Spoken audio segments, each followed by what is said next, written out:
할렐루야. 옆에 있는 분들께 이렇게 한번 얘기해 보십시오. 마음의 쓰레기통을 잘 비우십시오. 마음의 쓰레기통을 매매 묶어서 버리십시오. 꼭 그렇게 살아가실 수 있기를 부탁을 드립니다. 우리가 살아가다 보면 스트레스 많이 쌓이죠.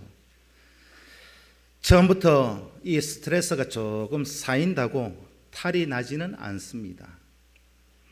우리 마음속에 스트레스, 이걸 담고 유지할 수 있는 우리 마음의 쓰레기통이 다들 있습니다. 그래서 그 쓰레기통에 우리가 스트레스를 받을 때 조금씩 담겨서 가는데, 그게 어느 정도 찼는데 넘쳤다. 어떻게 되겠습니까?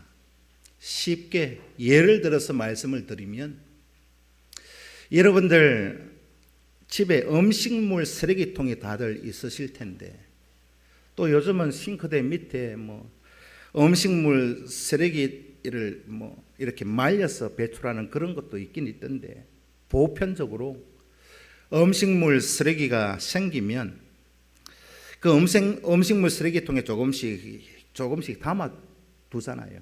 근데 집에 음식물 쓰레기통이 조금 있을 때는 문제가 없는데, 이게 집에서 차고 넘쳤다. 어떻게 됩니까? 우리 권사님, 집사님들 어떻게 돼요?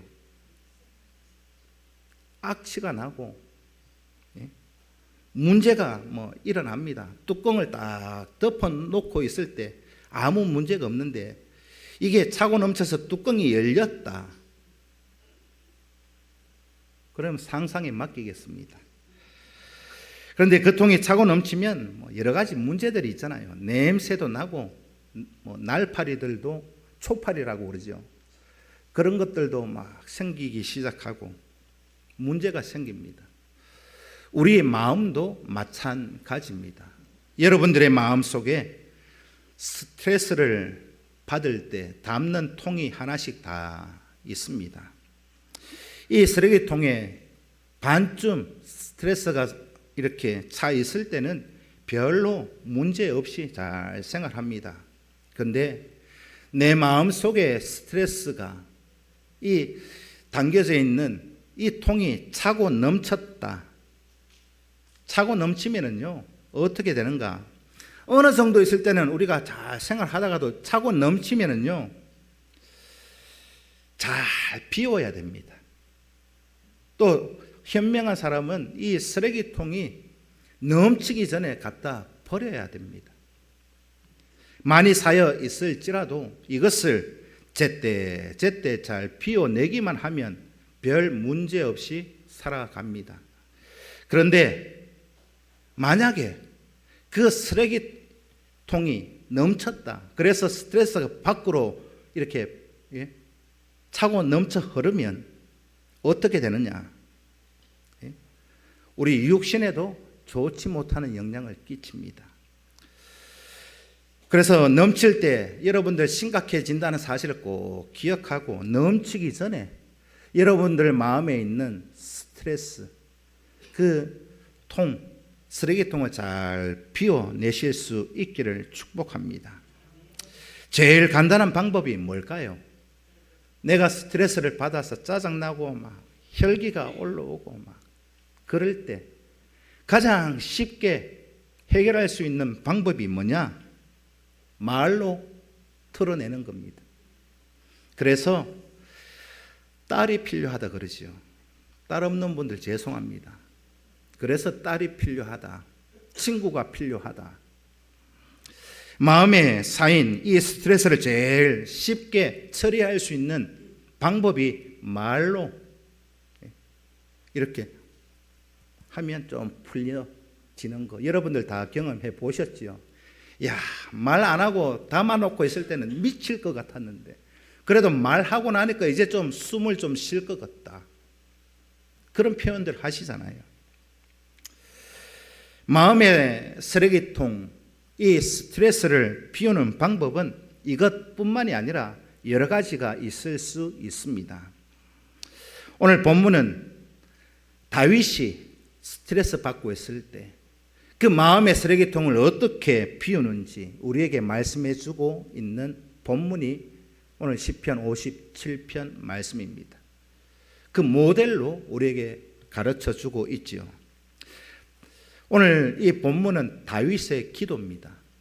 극심한 고통 가운데 스트레스 받는 이 가운데 누구에게 쏟아내느냐?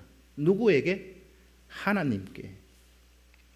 그래서 이 오늘 본문의 말씀을 그냥 시라고도 얘기하지만 기도라고도 얘기하지만 비탄시라고도 신학적으로는 이렇게 구분을 합니다. 비통하게 부르짖는 그런 노래, 탄식의 기도. 간단히 말씀을 드리면 다윗의 마음에 있는 이 스트레스를 담아놓은 이 쓰레기통을 비우는 사건, 그게 오늘 본문의 말씀입니다. 마음의 온갖 고통도 때로는 분노도 일어나는데 스트레스가 꽉 차 있는데 이것을 다윗이 어떻게 비우는가? 오늘 말씀을 통해서 여러분들 마음의 쓰레기통을 잘 비워내실 수 있기를 부탁합니다.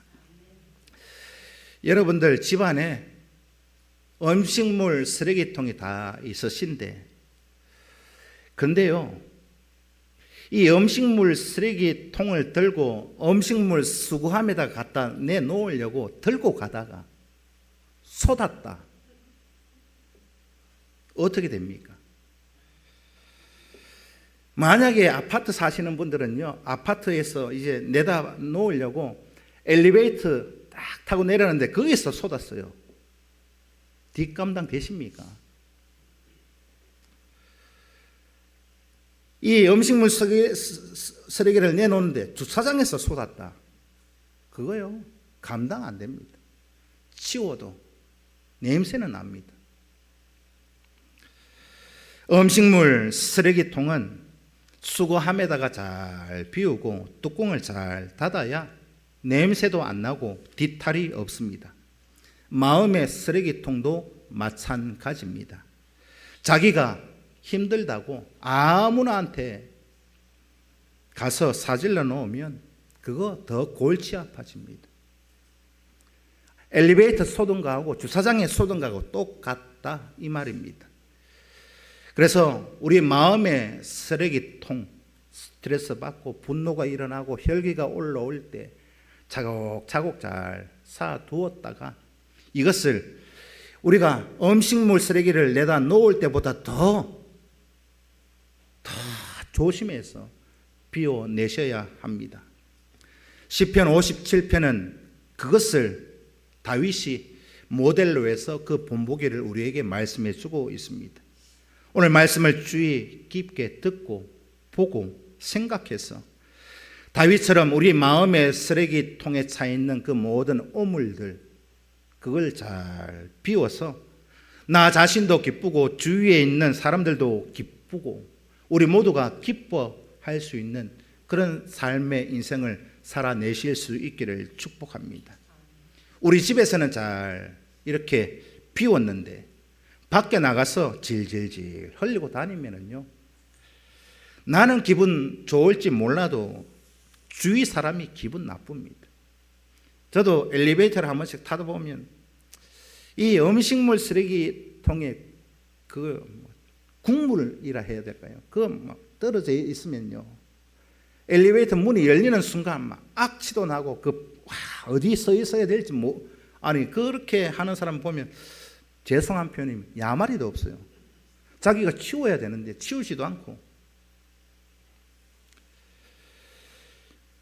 오늘 저와 여러분, 나는 뭐 이렇게 하다가 우리 집에서만 치웠으면 상관없다 싶어도 그거 잘못 이렇게 질질질 흘리고 다니면은요, 주위 사람들에게 냄새도 풍기고 인상이 별로 이렇게 좋지 않게 되어지는 거.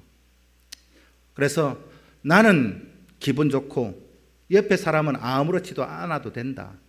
아무렇게나 해도 된다. 그거 우리는 나도 기쁘고 옆에 있는 모든 이들도 기쁠 수 있는, 기분 좋을 수 있는 그런 정도의 그런 모습들을 나타내실 수 있기를 축복합니다.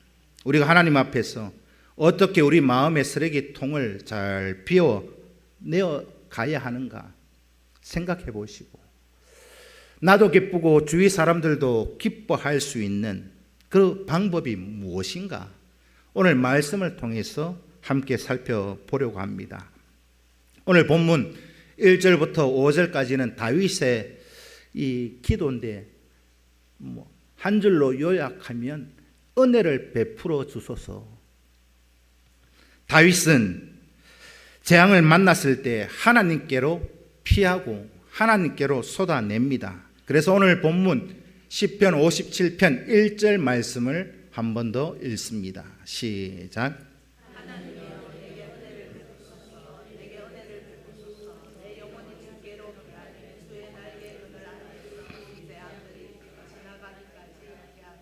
우리에게 엄청난 재앙이 있습니다. 이 재앙 안에는 종류는 여러 가지가 될 수 있어요. 우리의 분노, 시기, 질투, 미움, 혈기, 그런 것들이 다 차고 올라오기 시작하면 어떻게 해야 될까요?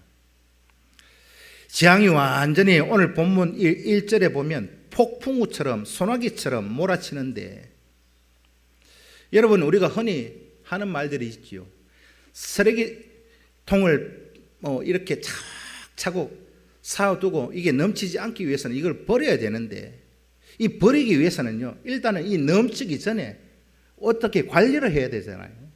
그 관리가 뭔가? 우리 흔히 하는 말로 소나기는 이 막 내리면 맞고 가야 됩니까? 소나기는 일단 피하고 봐야 됩니까? 소나기는 일단 피하고 봐야 됩니다. 그래서 이 다윗이 이 소나기 폭풍우처럼 이 재앙이 몰아쳐 오는데 이거 어떻게 감당할 수가 없으니까 어디로 피하느냐? 하나님께로 피합니다. 그래서 오늘 본문 1절에 주의 날개 그늘 아래 피했다. 왜 주의 그늘 아래 피합니까? 그 이유가 무엇입니까? 전반부에 보면 하나님이여 내게 은혜를 베푸소서, 하나님이여 내게 은혜를 베푸소서 두 번을 말하고 있는데, 내용을 보면 이 두 반복적으로 이렇게 말하고 있지만은 의미는 좀 이 두 가지가 다릅니다. 첫 번째 내게 은혜를 베푸소서 했던 거하고 두 번째 내게 은혜를 베푸소서 했던 거하고 좀 이제 원어적으로 보면, 히브리어 성경을 찾아보면 이게 좀 의미가 달라요. 우리 한글 성경으로는 같이 번역되어져 있지만, 하나님이여 내게 은혜를 베푸소서 첫 번째 이 말은요, 문법적으로 보면 이 히브리어 성경을 찾아보니까 시제가 문법적으로 완료 시제입니다. 완료되었다. 완료 시제, 그러니까 과거형이다 이 말입니다. 이미 지나왔던 그 세월 가운데 하나님이 내게 은혜를 베풀어 주셨습니다. 간증과 같은 그런 고백이 내게 은혜를 베푸소서. 이것이 첫 번째고, 두 번째 하나님이 내게 은혜를 베푸소서 하는 것은 미완료 시제입니다. 미완료. 첫 번째는 완료 시제였는데 미완료 시제라 하는 말은 현재 진행형이다, ing다 이 말입니다. 그래서 간단히 정리를 하면 내가 고난 가운데 주의 날개 그늘 아래 피합니다. 하나님, 과거에도 나에게 은혜를 베풀어 주셨듯이 지금도 현재도 나에게 은혜를 베풀어 주소서. 그런 의미가 있습니다. 과거에도 하나님께서 나를 지켜주시고 은혜를 베풀어 주셨듯이 현재 내가 당하고 있는 이 재앙 가운데 나를 보호하시고 나를 지켜주시옵소서. 그래서 다윗이 내가 주의 그늘 아래 피합니다, 그렇게 말하고 있는 겁니다. 두 번 이렇게 연결되어서 나오는 것은 강조하는 의미도 있지만 동시에 이 문법적으로 시제가 틀리기 때문에 굉장히 의미 있는 간증이면서도 동시에 기도인 것을 알 수 있습니다. 주의 그늘 아래 이렇게 말할 때 시편에 보면은요, 오늘 본문 말고도 여러 군데에서 이 표현을 많이 사용하고 있습니다. 두 가지 의미가 있는데, 주의 그늘 아래라는 의미가 뭐냐? 첫째는 성전의 지성소에 들어가면 언약궤가 있습니다. 언약궤. 언약궤 양쪽에는 뭐가 있느냐? 이 스랍들, 이 날개, 쉽게 얘기하면 이 날개가 이렇게 언약궤 사이에 이렇게 날개가 이렇게 쫙 펼쳐져 있는데, 그 중간에 뭐가 있느냐? 시언소, 언약궤, 아니 시언소. 시언소가 뭐 하는 곳이냐? 은혜의 보좌라는 의미로 하나님이 임재하는 곳, 하나님이 좌정하고 계시는 곳, 그곳을 시언소라고 합니다. 그래서 언약궤 우리가 생각해 보면 하나님의 지성소 안에 있는 은혜의 자리로 내가 피합니다. 그런 의미가 주의 날개 아래로 피합니다. 그런 뜻이 되어집니다. 하나님이 임재하고 계시는 그 자리에 내가 피합니다. 이 말도 되고, 두 번째 성경적으로 보면 의미가 뭐냐? 성경에 보면 뭐 독수리도 나오고 새들도 많이 나오고 암탉도 나오고 상상하는 그런 비유적인 표현이기도 합니다. 마태복음 23장 37절 말씀을 읽습니다.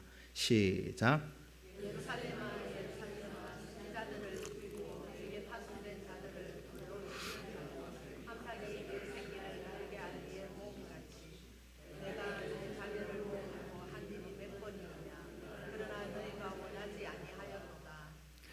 여기에 보면 암탉이 그 새끼를 날개 아래에 모은 같이, 암탉. 여러분들 암탉이 이 계란을 품고 있는 거 보셨어요? 어디 가도 안 합니다. 거기서 부화를 다 하고 나면 어떻게 해요? 병아리가 생겨나면 어떻게 합니까? 예?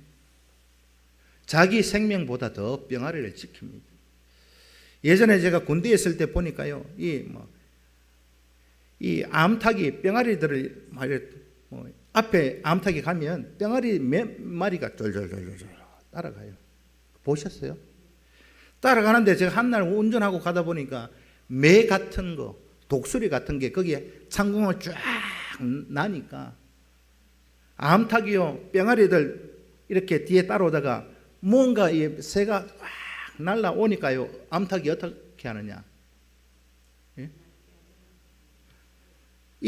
저것들 말로 이래 캐치 이래 신호를 줬겠죠. 짹짹짹 그랬겠지, 삐약삐약 했든지 자기 암탉 날개 안에 품에 딱 품습니다. 그런 의미가 있다 이 말입니다. 그것이 1절에 있는 내용인데, 다윗은 하나님께 부르짖는데 그 다윗이 하나님 앞에 부르짖는, 하나님 앞에 찾아가서 하나님 앞에 간구하고 기도하는 그 하나님이 어떤 분이냐? 오늘 본문 2절에 다윗이 고백하고 있는 하나님, 2절에 말씀하고 있는데 함께 읽습니다. 시작.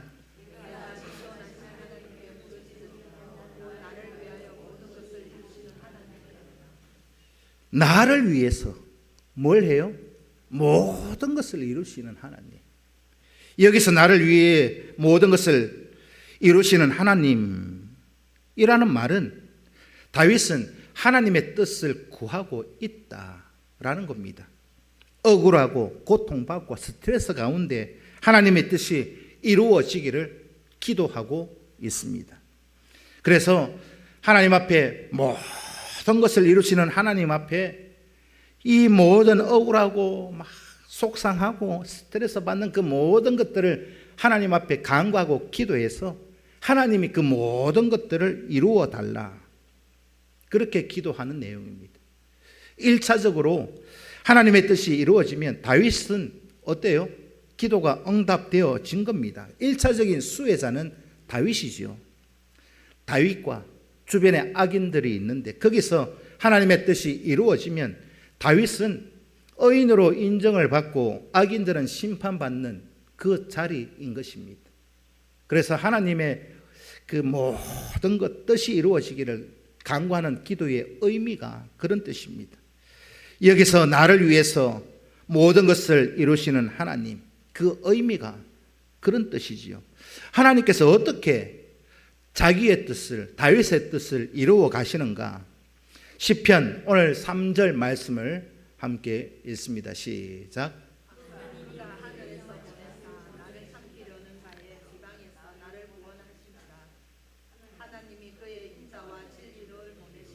하나님이 그의 인자와 진리를 보내시리로다. 인자 많이 들어보셨죠? 성경에서 이 인자라고 하면 풀어서 말씀을 드리면 언약적 사랑, 약속 안에 있는 사랑, 그런 뜻입니다. 반드시 하나님이 약속하신 것은 지켜내고야마는 그런 성품을 뜻하고 있죠. 진리를 보내시리로다. 공의를 행하시고 정의를 행하시는 하나님, 하나님께서는 약속을 지키시고 진리를 행하시고 정의를 행하시고 공의로 행하심으로 하나님의 뜻을 이룬다. 이렇게 된다는 의미가 오늘 이 3절의 말씀입니다. 이렇게 되면 다윗에게 있어서는 어떤 결과가 나타나겠습니까? 다윗은 자기를 모함하고 자기를 죽이려고 하는 자들 가운데에 비방도 듣고, 이 하나님의 뜻이 이루어지면 구원받는 1차적인 수혜자가 다윗이지 않겠습니까? 이렇게 해서 이 모든 어려움 속에서, 이 스트레스 속에서, 비방 속에서 헐뜯고 하는 그런 모습 속에서 하나님께서 자기의 뜻을 이루어 가시는 겁니다. 이 억울한 상황, 이 악한 자들의 업무를 보시고 하나님께서 이곳에서 공의와 정의를 행하여 주시옵소서, 그렇게 부르짖고 있습니다. 그래서 억울한 일 당할 때, 분노가 치밀어 오를 때, 저 사람이 나한테 이럴 수 있나, 미움이 일어날 때, 이 다윗 역시도 그러한 마음 가운데에서 오늘 이 비탄시, 이 다윗 그가 이렇게 하나님 앞에 부르짖고 있습니다. 스트레스가 가득 찬 마음의 쓰레기통을 하나님께 비워내고 있더라는 겁니다. 그래서 우리가 쓰레기통, 마음의 쓰레기통을 어디에 비우는 것이 가장 안전한 것이겠습니까? 가장 완벽하고 뒤탈이 없는 것이겠습니까? 그것을 오늘 본문이 우리에게 말씀해 주고 있습니다. 하나님 앞에 자기의 모든 것을 쏟아내고 있습니다. 다윗이 어떤 고난에 빠졌고 또 무엇을 강구하고 있느냐? 오늘 다윗은요, 다윗을 죽이려고 하는 그런 자들 속에 둘러싸여져 있습니다. 그래서 오늘 본문 4절을 보면요, 그 다윗 주변에 어떤 이들이 있었느냐? 다윗이 고백하기를 내 영혼이 사자들 가운데 살고 있다. 날 물어 뜯으려고 그런 사자들 속에 살고 있다. 이 고백이 다윗의 입장에서 보면 안전하다는 것입니까? 불안하다는 것입니까? 불안하다는 거죠. 언제 죽을지도 모르는 그런 상황이고, 내가 이 불사르는 자들 중에 그런 이 사자들 같은 그들 가운데 누워 있다. 그래서 그들의 인은 뭐냐? 창과 화살이요, 그의 혀는 날카로운 칼 같다. 이런 불의한, 나를 죽이려고 하는 사자들 속에 내가 살고 있고, 지금 내가 거기에 누워 있으니까 내가 언제 죽을지도 모른다. 그런 의미의 그런 고백이 오늘 본문 4절에 있는 내용입니다. 여러분 한번 곰곰이 생각해 보십시오. 여러분들 주위에 나를 죽이려고 하고 나를 어떻게 하려고 하는 자들이 뺑 둘러싸여 있는데 그 안에 나 혼자 있다. 여러분들 같으면 평안한 마음이 들겠습니까? 너무나도 불안하고 위태로운 상황, 다윗 입장에서 보면 언제 죽을지 모르는 그런 위기의 상황, 위태로운 상황 가운데 있습니다. 또 한편으로 반대로 생각해 보면 자기를 죽이려고 하는 이 사자들 같은 자들 속에 살고 있다고 오늘 다윗이 고백하고 있는데, 다니엘서를 우리가 생각해 보면은요, 이 다니엘의 상황은 이 역사적으로 보면 이 다윗 이후에 있었던 일이지 않습니까? 그렇지만 이 오늘 이 시편 본문하고 다니엘서하고 이렇게 연결해서 보시면 다니엘이 사자굴 속에 들어갑니다. 다 아시죠? 사자굴 속에 그냥 잠깐 들어갔다 나온 게 아니고 거기서 하룻밤을 자요. 하룻밤을 자고 있는데 다니엘 마음이 어땠을까? 여러분들 한번 상상해 보십시오. 하나님을 믿고 의지하고 다니엘이 거기 들어가서 하룻밤을 자는데요, 다니엘의 마음이 평안했을까요? 불안했을까요? 어떨 것 같습니까? 다윗의 마음이 어떠한지도 여러분들 한번 상상을 해 보십시오. 여러분들 아무리 하나님을 의지하고 믿고 그 사자굴 속에 들어가 있던 이 다니엘, 평안했을 것 같지요? 또 한편 육신적인 모습으로 보면 불안했을 겁니다. 여러분들 같으면 평안하다 할지라도 이 사자굴 속에서 계속 살 수 있으시겠습니까? 어때요? 하나님이 나를 지켜주시고 사자들이 날 물어뜯지 못한다 믿고 들어갔지만은 거기 평생 살 수 있을 것 같아요? 간단히 말씀을 드리면 다윗의 생명도 간당한 위태로운 상황 속에 놓여져 있는 게 사자들 속에 둘러싸여져 있다는 말입니다. 하나님을 믿고 의지하면서 하나님 앞에 나와 간구하고 부르짖고 있지만은, 마음의 평안은 있지만은, 그래도 육신적으로 생각해 보면 자신의 육신의 생명은 지금 간당한 그런 위태로운 상황을 우리가 생각해 볼 수 있는 게 내 주위에 날 죽이려고 하는 자들밖에 없다. 사자들 같다 그들이. 이런 위기에서 무엇을 다윗이 구하고 있는가?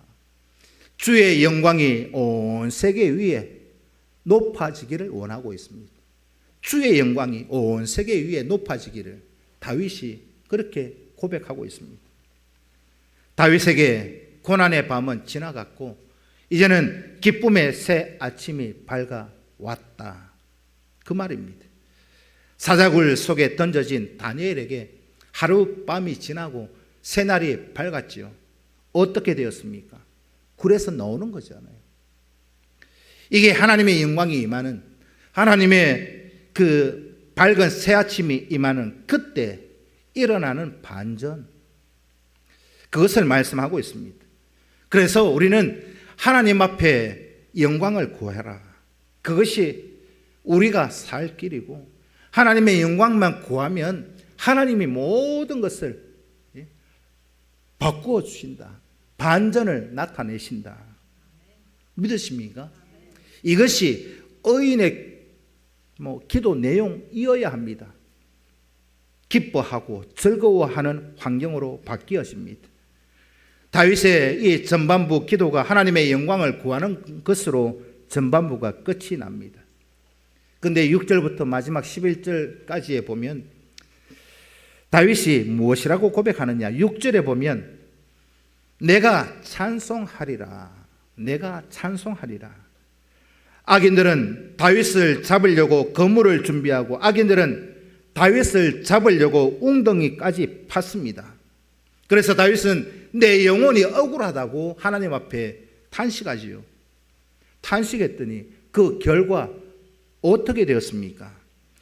자기들이 파놓은 함정에 자기들이 빠지고 말았습니다.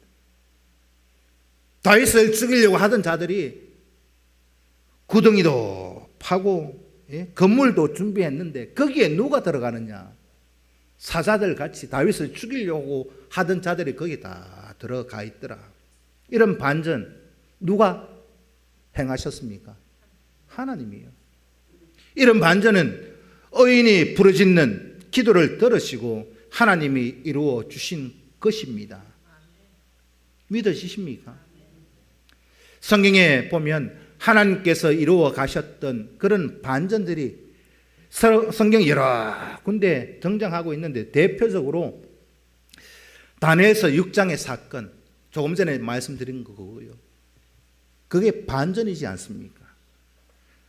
다니엘서 6장의 사건이 거기 있는데 다니엘을 죽이려고 다니엘을 모함하고 참수하려고 했던 그 사람들 다 달라붙어 가지고 다니엘을 비판하고 거짓 조서까지 만들어서 사자굴 속에 다니엘을 집어넣었습니다. 그런데 결과는 어떻게 됐어요? 누가 사자굴 속에 빠져서 다 물어뜯겨 죽었습니까? 다니엘을 참수하고 다니엘을 헐뜯고 비방하고 그 가짜 이 조서 만들어 가지고 집어넣었던 그들이 다 물려 죽었습니다. 이 다니엘서 6장에 있는 사건하고 비슷한 내용이 어디에 또 있느냐? 에스더 7장에 가보면은요, 이와 비슷한 그런 사건, 거의 인물만 다를 뿐이지 똑같아요. 에스더 7장에 가보면 하만이라는 사람이 모르드게를 죽이려고 자기 집 마당에 나무를 하나 딱 심어 놓습니다. 그런데 결국은 그 나무에 누가 달려 죽느냐? 누가요? 하만이 죽습니다. 지금도 올해 2025년도 하나님 우리 가운데 역사하고 있습니다. 하나님이 행하시는 그 반전을 믿으실 수 있기를 축복합니다. 우리가 살다 보면 이 땅에서 억울한 일을 당하잖아요. 그래서 스트레스 받고 악인들로 인해서 막 모함하고 스트레스 받는 일이 많은데, 우리는 하나님 앞에 부르짖어 기도하면 하나님이 들으시고 나의 이익이 아니라 하나님의 공의와 정의를 나타내 주실 줄로 믿습니다. 로마서 12장 19절 말씀을 읽습니다. 시작.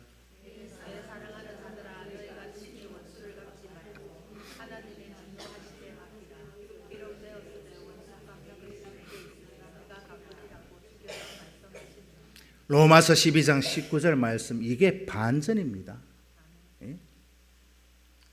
오늘 본문 6절에 있는 말씀이 이 로마서 12장 19절에 있는 이 말씀이고, 다니엘서 6장에서도 7장에 있는 그 말씀이 오늘 이 말씀입니다.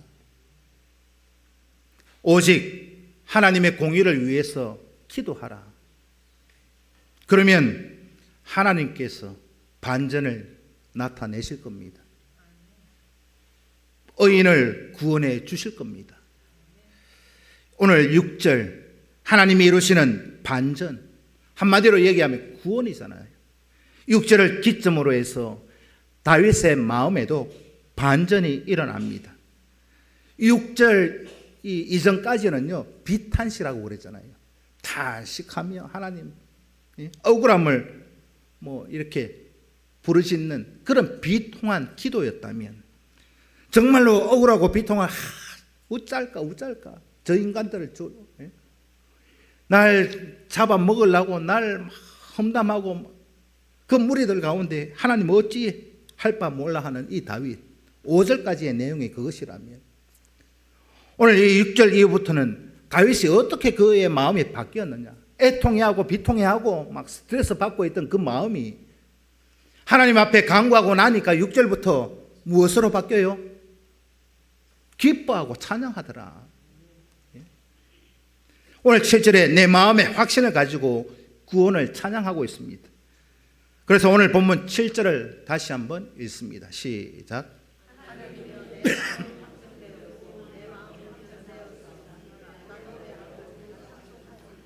6절 2절까지는 비탄하게, 애통하게 그렇게 기도했잖아요. 그런데 왜 이렇게 기쁨의 찬양, 왜 이렇게 바뀌었을까요? 하나님께서 반전을 이루어내셨으니까. 그것을 오늘 보면 8절에 말씀하고 있는데, 8절 말씀을 함께 읽습니다. 시작.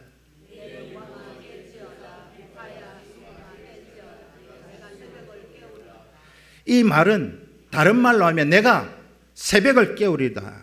고난의 밤은 지나가고 구원의 새 아침이 밝았다. 그 고백이 새벽을 깨운다. 이 고백입니다.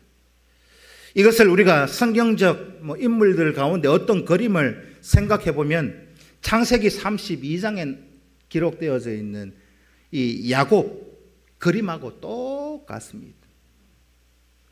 야곱이 야복 강가에서 하룻밤을 자면서 거기서 뭐 해요? 기도합니다. 살려달라고 죽기 살기로 하나님 앞에 기도합니다. 그렇게 기도하면서 그 하룻밤을 지냈더니 아침이 밝았잖아요. 새벽이 되었습니다. 이 새벽이 되니까 이 야곱에게는 무엇이 임해요? 구원이 임했습니다. 아직까지 형 에서를 만나지는 않았지만 굉장히 야곱이요, 지난 밤에는 두렵고 떨리는 마음으로 하나님 앞에 기도하고 그렇게 밤을 새웠는데 새벽이 되니 평안해졌습니다. 아직 에서 만나기 전이잖아요. 그래서 야곱이 분해를 지날 때 아침 해가 돋았더라. 그렇게 성경은 말씀하고 있습니다. 그래서 이것이 바로 구원의 새 아침, 내가 새벽을 깨우리로다. 그렇게 고백하고 있는 겁니다. 오늘 본문 9절에서 하나님의 구원은 다윗 한 사람만의 구원이 아니었습니다. 하나님의 구원은 뭐냐? 창조 세계 전체를 아울르는 이 모든 만물을, 천지 만물을 새롭게 하는 구원이 9절에 기록되어져 있습니다. 다윗의 찬양은 세상을 넘어서 우주적으로 합창하며 울려 퍼지고 있습니다.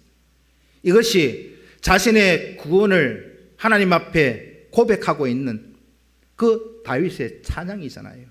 쉽게 말씀을 드리면 다윗이 하나님 앞에 스트레스 받고 분노가 치밀어 오르고 그 모든 마음의 쓰레기통을 하나님 앞에 기도로 비우고 나니까 1차적으로는 나를 하나님 구원해 주셨지만 그 넘어서 열방으로 우주적으로 궁창에까지 이르는 그 하나님의 공의, 정의, 일하심, 그것을 찬양하고 있더라는 겁니다. 다윗이 자신의 삶과 기도로 하나님 앞에 부르짖고 나서 궁극적으로 바라는 것은 무엇입니까? 다윗이 간구하는 기도의 목표는요, 자신만 건져내 여기서 해결해 달라는 그 정도의 기도가 아니었다는 겁니다. 다윗이 간구하는 기도의 목표는 주의 영광이 이 온 세상 우주 만물 가운데 임하여 지기를 기도했습니다. 5절에서 그렇게 기도했고 오늘 11절에서 그렇게 다윗이 기도하고 있습니다. 다윗의 기도, 우리가 늘 하나님 앞에 기도하는 주기도문 전반부 내용하고 똑같습니다. 5절 이 11절 이 내용이 뭐냐? 이 땅에 주의 영광이 가득하게 해 주십시오. 주기도문의 전반부이지 않습니까? 마태복음 6장 9절 10절 말씀을 읽습니다. 시작.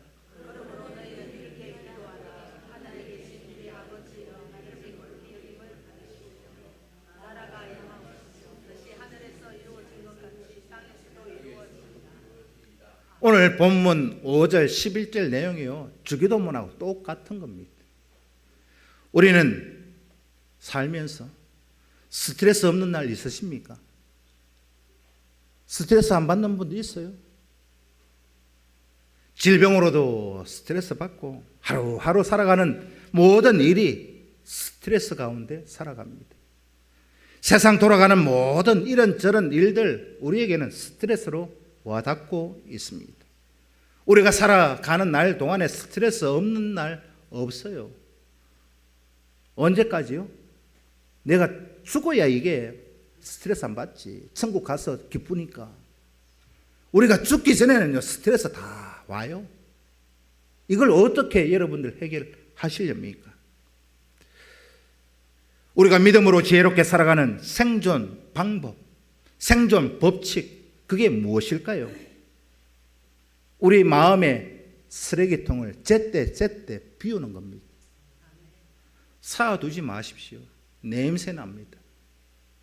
냄새 나고 차고 넘치면 뒷수습 안 됩니다. 마음의 쓰레기통을 제때 잘 비워서 그렇게 살아가실 수 있기를 축복합니다. 우리 마음에 여러 가지 스트레스, 분노, 미움 이런 것들로 마음의 쓰레기통이 채워지는데 이 쓰레기통을 잘 비우면